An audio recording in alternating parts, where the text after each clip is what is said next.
muito bem-vindos ao consultório do Porto Canal. É com boa disposição que damos início a mais um consultório. Este é o seu programa de saúde. Eu já sei que está desse lado a fazer-nos companhia, mas quero que, para além da companhia, quero também que participe. Este é o único programa do Porto Canal que permite aos telespectadores interagirem aqui connosco. Queremos que coloque as suas dúvidas. Desde já vou adiantar-lhe que a segunda parte, que é dedicada aos telespectadores, hoje é com uma especialista em psiquiatria. Vamos debruçar-nos sobretudo na depressão, por isso mesmo, se quiser partilhar connosco a sua história ou a história de alguém próximo, pode fazê-lo nessa segunda parte. Inscreva-se a partir de agora. 229538525 é o nosso número de telefone. Se se sentir mais confortável ou mais à vontade em inscrever-nos, pode fazê-lo. Envie o seu e-mail para consultório@portocanal.pt. Os contactos do consultório estão em permanência no nosso rodapé. Não perca então a oportunidade. Está também lá a especialidade, caso esqueça, é a psiquiatria na segunda parte. Fico à espera então da sua participação. Nesta primeira parte, a especialidade é outra, é a oftalmologia. Vamos falar de glaucoma e para isso é meu convidado aqui em estúdio o Dr. Sérgio Estrela, é oftalmologista da CUF. Muito bem-vindo, Sr. Doutor. Muito obrigada por estar aqui connosco em direto.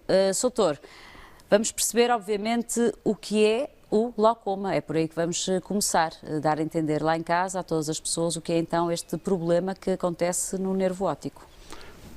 Muito boa tarde e obrigado pelo convite que me foi endereçado. Então vamos conversar um pouco sobre o glaucoma. O glaucoma, o que é que significa? Porque muitas vezes os pacientes ouvem-se muito falar da palavra glaucoma, mas afinal o que é que significa isso? O glaucoma é uma doença do nervo óptico. O que é o nervo óptico? O nervo óptico é uma estrutura, como se fosse um cabo de um fio elétrico, que leva a informação do olho para o cérebro, não é? E nós temos de perceber que no glaucoma acabamos por perder esses fios elétricos, perdemos as células, não é? Que se originam na retina. Portanto, há um corte da ligação entre o olho e o cérebro. Não é? Portanto, podemos entender que há um corte na atividade, digamos assim, ou na função ocular? Exatamente, porque se não conseguimos levar a informação desde o olho até o cérebro, não conseguimos ver, não é? É claro que o nervo óptico, sendo uma estrutura nervosa, acaba por ser uma doença degenerativa e uma doença irreversível. Porque há aí uma palavra muito importante. Exatamente, irreversível. Porque as estruturas nervosas, até agora, nós não conseguimos regenerá-las. E quando acabam por haver uma lesão no nervo óptico, e se for uma lesão grave, o axónio vai degenerar e perde-se a capacidade de transportar informação desde o olho até o cérebro. Claro que nós temos imensos axónios e por isso temos uma reserva. Temos alguma reserva para perder alguns e vamos perdendo alguns ao longo da idade. Naturalmente. Com a idade. Com a idade, exatamente. Agora, a partir de determinada idade, aumenta o risco para termos glaucoma. Ou seja, a idade é um fator de risco? A idade é um fator de risco. Mas não é o único, infelizmente. Não é o único. Claro que há várias formas de glaucoma, não é? As formas nas crianças são muito raras. São graves e são muito raras. Mas as formas mais comuns as formas que acontecem a partir dos 50 anos de idade. Então vamos só fazer aqui um parênteses para falar rapidamente do glaucoma pediátrico, como já que fez referência a ele. É muito raro, acontece porquê e o que é que se pode fazer? Estamos a falar de idades muito precoces, estamos a falar de bebés. Exatamente. Por acaso é a minha área. Doutor, veja lá. Exatamente.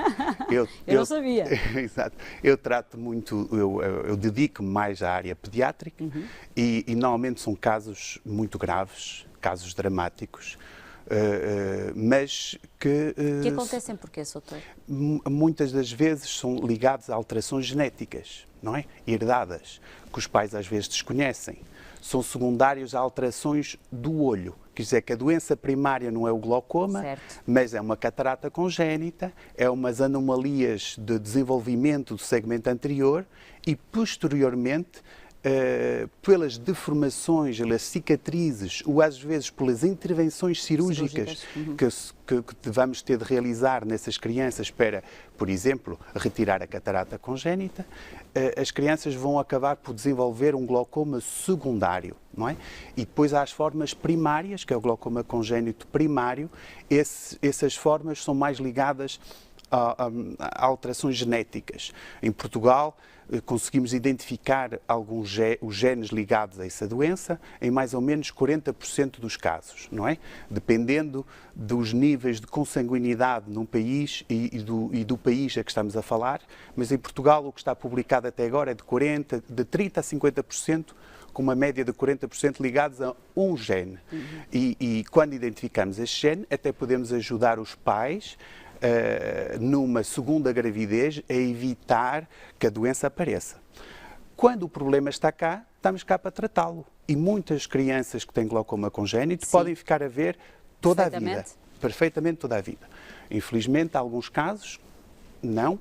Apesar de todos os nossos esforços, não conseguimos. Mas como é que é diagnosticado esse glaucoma congénito, digamos assim? Vamos ver assim.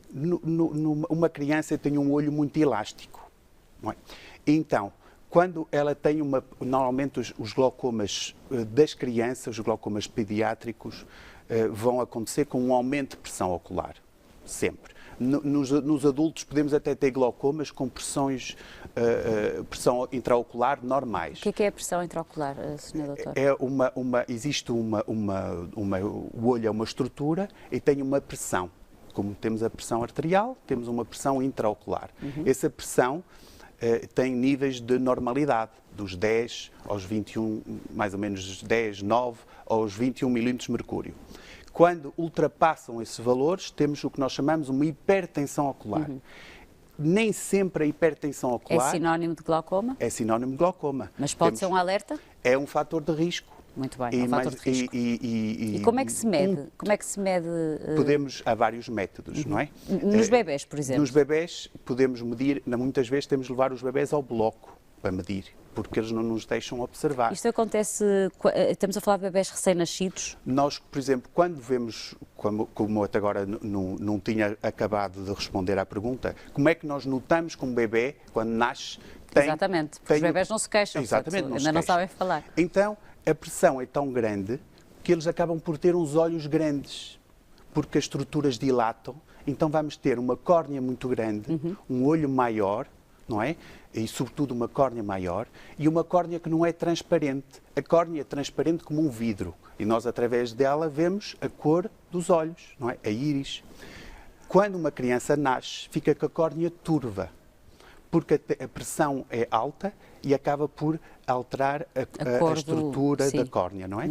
Ela fica demasiada. Portanto, o pediatra consegue observar isso a olho nu? Exatamente. O pediatra vê que a criança tem um problema. Muito bem. Não é? A nascença é um dos testes, um dos rastreios que eles fazem. Todos os bebés fazem? Todos os bebés. Basta olhar para os olhos. Vão ver os olhos, vão ver o luar róseo, que é um dos outros testes que eles devem fazer, para ver se tem cataratas, por exemplo, não é? E ver que alguma coisa não... Quando veem que tem um aspecto que não é normal, pedem então a um oftalmologista pediátrico para observar a criança. E quando ele acha que possa ter um glaucoma, referencia para uma pessoa que faz glaucoma, ou vê crianças com glaucoma pediátrico, nosso doutor, como é o meu caso. E aí depois, muitas das vezes, tem sinais inequívocos do que é um glaucoma congénito, por exemplo. Outras vezes temos de observar com anestesia geral para ver com cuidado o fundo do olho, o nervo óptico, as estruturas do ângulo. Isto tem um impacto muito duro para os pais de um bebê recém-nascido? É um impacto que é uma doença para a vida. Não é? Isto quer dizer, quando a gente... E para o momento do nascimento, que é algo que os pais desejam muito, esperam muito, não é? Depositam ali na criança, têm uns sonhos, não é? Umas expectativas. Temos todos. E estamos todos, não é? E depois deparam-se com um problema, e depois não sabem muito bem o que é. O que não devemos... Daí a importância também de estarmos a falar deste problema. Muito importante, e digo, olha, temos aqui um problema que vamos tratar, não é um problema fácil, Mas, claro, o problema é que estamos cá para enfrentá-los, para tratá-los. E a taxa de sucesso é alta, não é, Soutor, no tratamento destes... É boa, é muito boa. É boa. É boa. Não podemos dizer que é altíssima, mas é boa. É boa. É melhor um glaucoma congénito que alguns glaucomas secundários a outras doenças, por exemplo. Mas, de qualquer forma, nós agora, com os métodos, porque o tratamento dos glaucomas pediátricos é sempre um tratamento cirúrgico, não é um tratamento com gotas. As gotas são para nós ganharmos tempo, não é? Porque temos de proteger o olho, impedir que ele tenha a tensão alta, não durante 5 anos, não durante 10, durante uma vida toda. Inteira, claro. Que podemos ter 80 anos, 90 pela frente, e por isso temos são crianças que muitas vezes têm de ser operadas várias vezes, não é? E que temos de explicar às crianças, explicar o que é que se passa. Um recém-nascido pode ser submetido a uma cirurgia nesta fase? Os recém-nascidos às vezes são operados com dias. Que isto quer dizer que se a pressão alta leva à lesão irreversível do nervo óptico, se ele tem uma pressão muito alta quando nasce, eu vou operá-lo o mais cedo possível, para lhe baixar a pressão, para não estragar o nervo óptico, para ele ter um bom nervo óptico pela vida fora, não é? E por isso, não é só no nascimento que aparece a doença. Nós podemos diagnosticá-la aos 6 meses de idade, aos 3 meses, não é? Isso pode, às vezes, acontecer só nessas alturas. Não é só ao nascimento que temos o diagnóstico de um glaucoma congénito ou de um glaucoma secundário. Doutor, o que é que estamos a ver nesta Aqui imagem? temos a imagem de um fundo de olho. E nesta imagem temos a imagem do nervo óptico. Lá está, cá há pouco queríamos explicar às pessoas o que é, agora é mais fácil perceber. Aqui vemos que temos os vasos, não é? Os vasos na retina, e depois a retina temos uns feixes, não é? De axónios, que são feixes elétricos, que vão levar toda a informação até o nervo óptico, que é aquela estrutura redonda que vem ali, por onde convergem também todos os vasos. E a partir daí, temos o nervo óptico que vai daí até o quiasma óptico, que é no interior do cérebro, e daí até o córtex occipital. São o que nós chamamos a via óptica. Portanto, isto é um nervo óptico saudável, digamos assim. Saudável, em que vemos que está corado, tem uma escavação fisiológica normal, não é? Depois... E o que é isto, doutor? Isto aqui temos novamente aparece aqui o nervo óptico, certo. E aqui temos uma escavação mais aumentada, com uma maior palidez de um dos lados, que diz-nos que temos aqui uma perda maior das fibras nervosas. Aqui não é um exemplo mais típico de uma grande perda de camadas de fibras nervosas. Que era o que eu queria ver, para vermos o glaucoma. Exato, quando temos um nervo muito mais escavado, com muito menos fibras, aí não temos dúvidas nenhumas que tivemos muito mais fibras nervosas. Como é que o doutor consegue observar isto? Que exame é que é feito? Nós vemos isto numa lâmpada de fenda, com uma oftalmoscopia indireta. Com uma lente específica, numa lâmpada de fenda, eu observo o nervo óptico. Isso é uma observação do nervo óptico é feita em qualquer consultório, não é? Depois existem exames mais pormenorizados. Certo, se desconfiar. Exatamente, porque o mais importante no glaucoma é diagnosticá-lo o mais cedo possível. Já que é uma doença irreversível, claro, é tratá-la antes que estrague. Exatamente, porque depois já não podemos voltar atrás, não é? Já não podemos voltar atrás. De então, eu quero é que estrague pouco e começar a tratar cedo, que isso é mais importante. Quer nos bebés, como estávamos a falar, quer nos adultos. nos adultos. Vamos então perceber, nos adultos, como é que começa por se manifestar, doutor? Esse é outro dos grandes problemas do glaucoma, é que não dá sintomas. A não ser numa fase muito avançada da doença, nós não sentimos que temos glaucoma. Então, não temos dor, não temos perda de visão, vemos 100%, porque temos perda de campo de visão, mas que é tão lenta, às vezes, passa perfeitamente... Vamos explicar o que é campo de visão às pessoas lá em casa? Nós, quando temos uma visão, olhamos para a nossa frente, temos uma visão central e uma visão periférica. Certo, ou seja, nós conseguimos ver, eu sem estar a olhar para ali, consigo ver que as minhas mãos estão aqui. Exatamente. Mas muitos dos estudos recentes que foram feitos recentemente em relação às alterações visuais no glaucoma, às vezes não temos uma visão tubular, como muitas vezes dizia, você vai ver através de um tubo. Não. o que sente os doentes com glaucoma é que têm falhas de visão. Imaginemos que estamos a olhar para um cenário e que estamos a ver vários detalhes. Uma pessoa com glaucoma, por exemplo, não vê um carro. Está ali na rua, estacionado, mas não vê. Não vê a janela, não é? E vamos ter umas falhas no campo de visão, não é? Essa já não vamos recuperar. Não vamos recuperar. E que são móveis, porque o nosso campo de visão é binocular. Porque nós podemos ter falhas num dos campos, menos falhas no outro. O que interessa é o campo, o campo visual, Sim. quando temos os dois olhos abertos. E o nosso cérebro preenche esse campo todo. O que ele vai aparecer é com falhas. Quer dizer, que ele vê que ali, ele não vê ali, não vamos ver uma mancha preta. Vamos recobrir com o que está ao lado. Fazer tipo uma continuação. Por isso é que passa despercebido. Nós não percebemos que temos, porque nós vimos ali uma mancha preta. Se fizermos os exames de rotina que os oftalmologistas recomendam uma vez por ano, estamos de alguma forma... Estamos protegidos. Exatamente. Estamos, porque, e sobretudo a partir dos 50 anos, que é quando a doença começa a aparecer, certo. Não é? E aí é que devemos fazer os nossos exames de rotina, e aí é que temos as dificuldades, porque começamos a ver mal ao perto. Às vezes as pessoas dizem, mas eu vou ao oftalmologista, é tão simples, pego aqui uns óculos, estes óculos que eu compro na farmácia, são muito simples, eu vejo logo bem. Mas nós na vida temos de fazer exames de rastreio. Temos de rastrear se temos colesterol, se temos tensões altas, se temos glicemias altas para ver se temos diabetes. A diabetes é para aqui chamada também, não é? Também pode alterar, às vezes, tem alterações oculares, não é? E por isso o exame oftalmológico completo, vamos fazer o rastreio de várias doenças, não só receitar uns óculos, quando são necessários, mas vamos rastrear vários problemas oculares que podem se manifestar. Temos que encarar a oftalmologia com o mesmo... Eu acho que a partir dos 50 anos, de 2 em 2 anos, se tivermos 2, às vezes está tudo muito bem, pode-se até fazer de 3 em 3, podemos fazer uma consulta de rotina.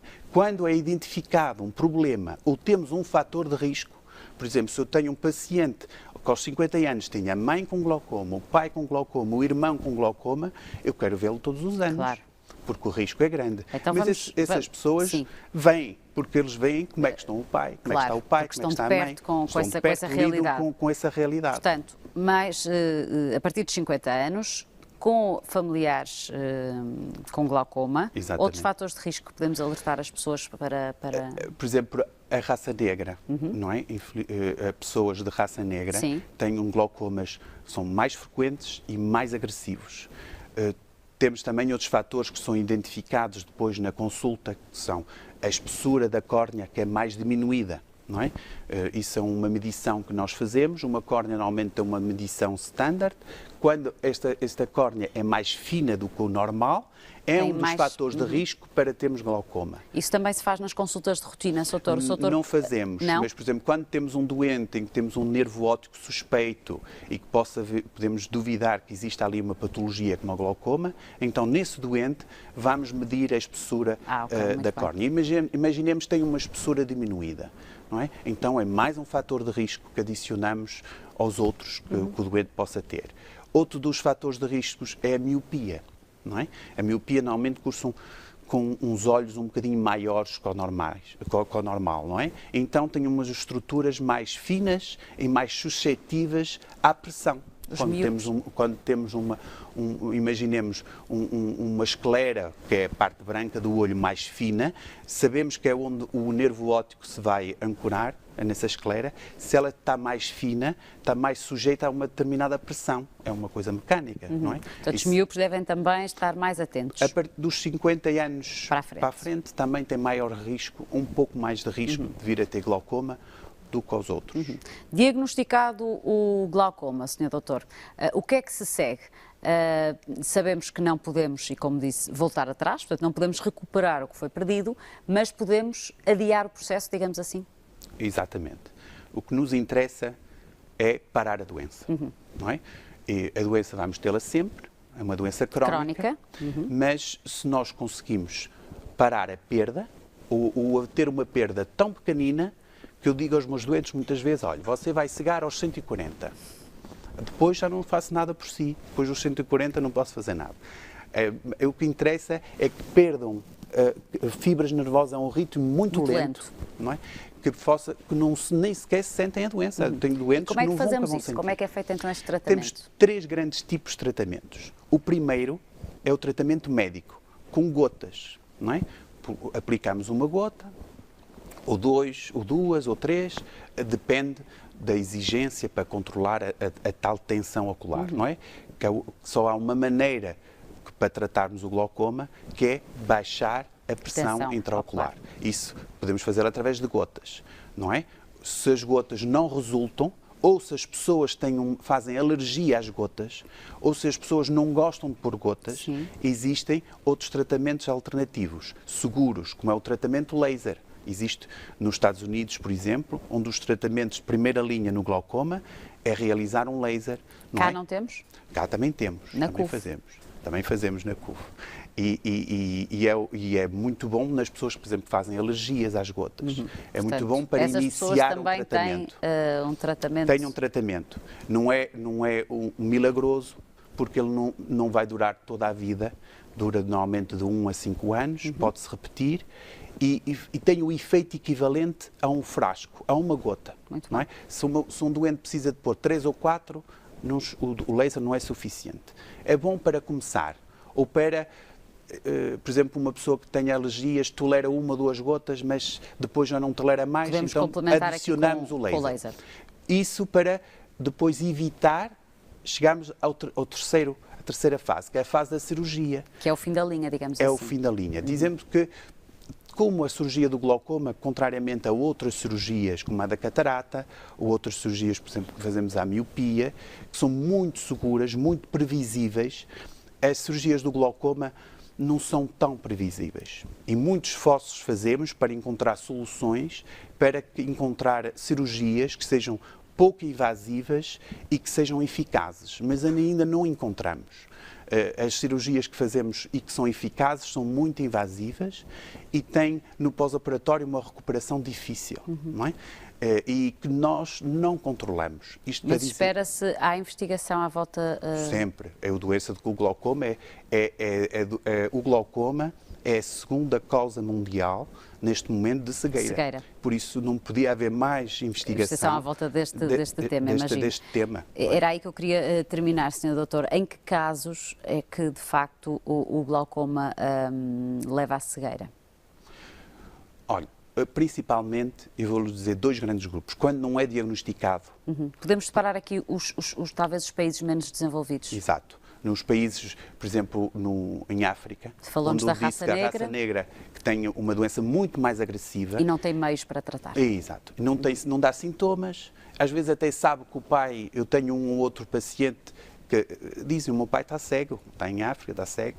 Mas eles têm, e não é diagnosticado, chega-nos numa fase muito avançada. Tardia.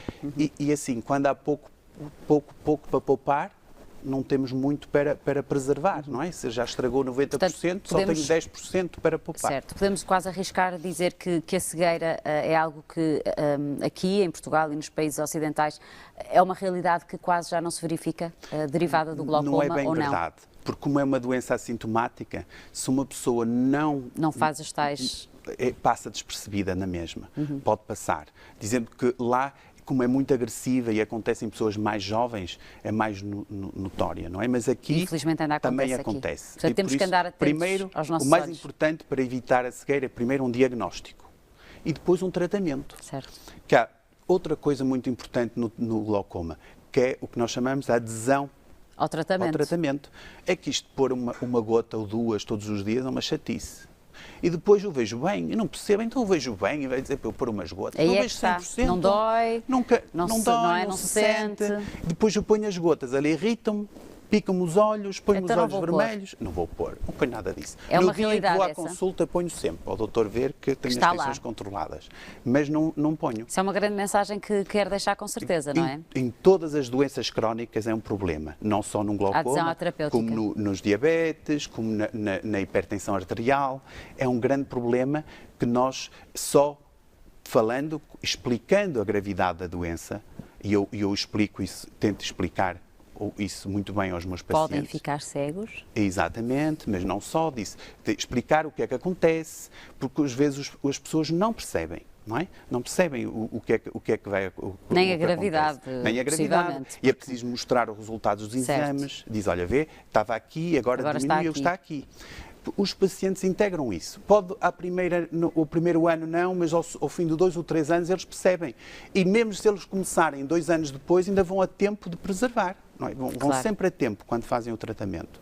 Agora, eu acho que é diagnóstico precoce, adesão ao tratamento. É a grande chave para lutarmos. É a maior parte. Certo. Porque depois existe, infelizmente, um pequeno grupo daquelas pessoas que são diagnosticadas precocemente, Sim. que fazem até o tratamento, que nós fazemos de tudo, operamos e que, infelizmente, mesmo assim, a doença pode ser mais forte do que tudo.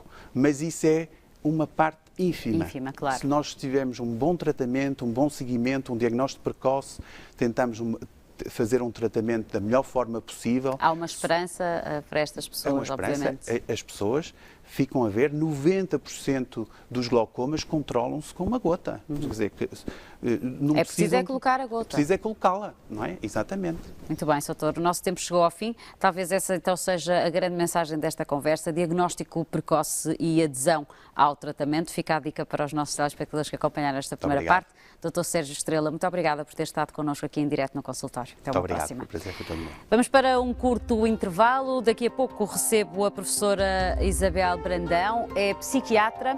Vamos nos debruçar sobretudo sobre a depressão, mas já sabe que pode participar, seja qual for a sua questão. Fico à sua espera, daqui a pouco é um curto intervalo. Até já.